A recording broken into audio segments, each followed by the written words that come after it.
On the morning of August 22nd, 1485, a mist hangs over the fields near a small English town called Market Bosworth. Thousands of soldiers stand silently in the damp grass, gripping swords, pikes, and bows before the day ends. A king will be dead, a dynasty will collapse, and England's future will change forever. For more than 30 years, the country has been torn apart by civil war. Two rival branches of the royal family, the House of Lancaster and the House of York, have fought for control of the English throne. The struggle is known to history as the Wars of the Roses, named after the red rose of Lancaster and the white rose of York. Kings have been murdered, princes have disappeared, nobles have switched sides again and again. England is exhausted. Now everything comes down to this battlefield. On one side stands King Richard III, a hardened warrior who seized the throne only 2 years earlier. On the other stands a man who has never ruled and has spent most of his life in exile, Henry Tudor. Henry's claim to the crown is weak. He descends from the Lancastrian line through his mother Margaret Beaufort, but his family has been far from power for decades. Yet Richard's rule has been clouded by scandal. When his brother Edward IV died in 1483, Edward's young sons were placed in the Tower of London and never seen again. Many believe Richard ordered their deaths. Across England, distrust grows. Henry Tudor sees an opportunity. With support from French allies and discontented English nobles, he gathers an army and sails from France. In August 1485, he lands in Wales with only a few thousand men, hoping others will join him as he marches toward London. Some do, but when Henry finally meets Richard's forces at Bosworth, the odds still favor the king. Richard commands perhaps 10,000 soldiers. Henry has roughly half that number. The outcome may depend on the loyalty of a powerful noble family nearby, the Stanleys, whose troops wait on the edge of the battlefield, refusing to choose a side. As the battle begins, arrows streak across the sky, infantry lines crash together, horses charge through clouds of dust and mud. For a time, Richard's larger army pushes Henry's men back.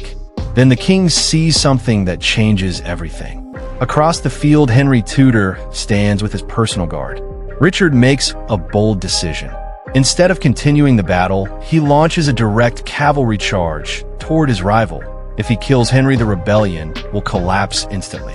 The king rides forward with a group of loyal knights, cutting through Henry's defenders. According to later accounts, Richard personally kills Henry's standard-bearer. For a moment, victory seems close. But suddenly the Stanley forces move. They charge not to support the king, but against him. Richard is surrounded. Refusing to flee, he fights to the end. When the battle is over, the King of England lies dead in the mud. Richard III becomes the last English monarch to die in combat.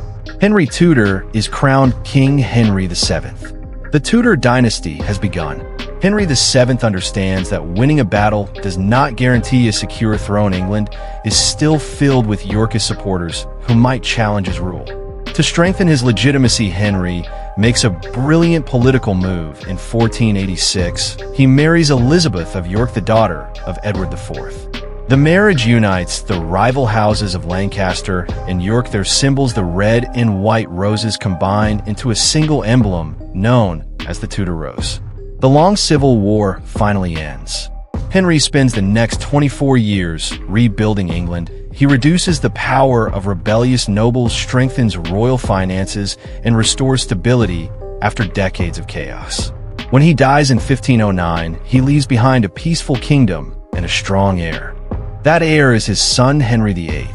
At first, Henry VIII seems like the perfect Renaissance king. He is tall, athletic, and charismatic. He loves music, hunting, and tournaments. Foreign ambassadors praise his intelligence and charm. Soon after becoming king, Henry marries Catherine of Aragon, a Spanish princess and the widow of his older brother. The marriage forms a powerful alliance between England and Spain. But the union faces a serious problem. Henry wanted a male heir. Catherine gives birth several times, but most of the children die in infancy. Only one survives, Princess Mary, born in 1516. As the years pass without a son, Henry grows increasingly desperate. Around this time, a young woman at court captures the king's attention. Her name is Anne Boleyn, and is clever, ambitious, and unlike the king's previous lovers, Henry becomes obsessed with her, but Anne refuses to become merely his mistress. She demands marriage. The problem is that Henry is already married, and the Pope must approve any annulment. For years, Henry's advisors try to persuade the Pope to cancel the marriage, but Catherine of Aragon's nephew is Charles V, the powerful Holy Roman Emperor. The Pope fears angering him. Finally, Henry chooses a dramatic solution. If the Pope will not grant the annulment, Henry will break away from the Catholic Church entirely. In 1534, Parliament passes the Act of Supremacy, declaring the king the supreme head of the Church of England. England's religious landscape changes overnight.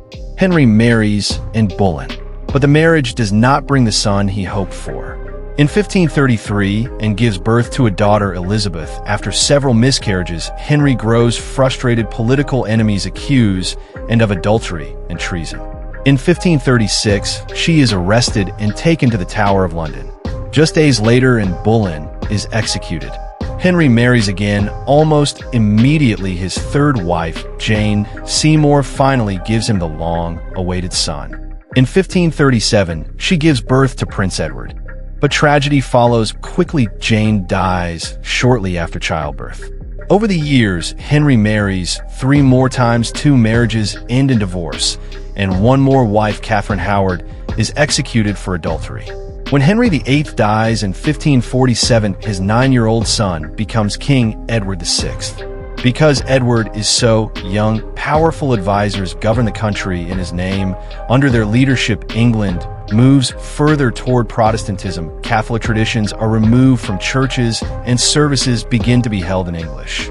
But Edward's reign is short. In 1553, he falls seriously ill, probably with tuberculosis. Desperate to keep England Protestant, his advisors attempt to place Lady Jane Grey on the throne after his death. Jane's reign lasts only 9 days. Henry VIII's daughter, Mary, quickly gathers support and claims the crown. Mary I becomes the first woman to rule England in her own right. A devoted Catholic, she attempts to reverse the religious reforms of her father and brother. England returns to the authority of the Pope. But Mary's reign becomes notorious for religious persecution. Protestants accused of heresy are burned at the stake. Nearly 300 people die in these executions. Mary also marries Philip II of Spain, a decision that proves deeply unpopular with the English public. She desperately hopes to produce an heir, but 2 suspected pregnancies turn out to be false. When Mary dies in 1558, the throne passes to her half-sister, the daughter of Anne Boleyn, Elizabeth I. Elizabeth inherits a kingdom divided by religion and strained by years of conflict. Rather than pursue extreme policies, she chooses compromise. The Elizabethan religious settlement restores the Church of England while allowing some traditional practices to continue. The policy stabilizes the country. Elizabeth never marries, earning the title the Virgin Queen. Instead, she presents herself as symbolically married to the nation. Her reign becomes one of the most celebrated periods in English history. The Elizabethan age sees remarkable cultural achievements. Writers such as William Shakespeare, Christopher Marlowe, and Ben Jonson transform English literature and theater. At sea, English sailors begin challenging Spanish dominance. Men like Sir Francis Drake raid Spanish treasure ships and explore distant oceans. England slowly emerges as a growing maritime power. But Spain does not tolerate this challenge for long. In 1588, King Philip II launches a massive invasion fleet known as the Spanish Armada. Its goal is to overthrow Elizabeth and restore Catholic rule in England. More than 130 ships sail toward the English coast. Elizabeth rallies her troops at Tilbury, delivering a famous speech. She tells them she may have the body of a weak and feeble woman, but she has the heart and stomach of a king. The English Navy attacks the Armada in the English Channel. Smaller, faster ships harass the Spanish fleet. Fire ships scatter their formation. Then violent storms drive the Spanish vessels north around Scotland and Ireland. Many are wrecked. The invasion fails. England celebrates a historic victory. Elizabeth's reputation becomes legendary. Yet even as England grows stronger, the Tudor Dynasty faces a familiar problem. Elizabeth has no children. As she grows older, the question of succession becomes unavoidable. The most likely heir is James VI of Scotland, the great-grandson of Henry VII, through his daughter Margaret Tudor. Elizabeth never officially names him, but behind-the-scenes arrangements quietly take shape. In March 1603, after 44 years on the throne, Elizabeth falls ill. On March 24th, she dies at the age of 69. With her death, the Tudor Dynasty comes to an end. But unlike the chaos that began their rule, the transition of power is peaceful. James VI of Scotland becomes James I of England, uniting the two crowns under a single monarch. In just 118 years, the Tudors transformed England. They ended civil war, strengthened royal authority, reshaped religion, and helped launch England onto the world stage. Their dynasty began with a desperate battle for survival. It ended with one of the most powerful queens in history. In between those moments, the Tudors changed England forever.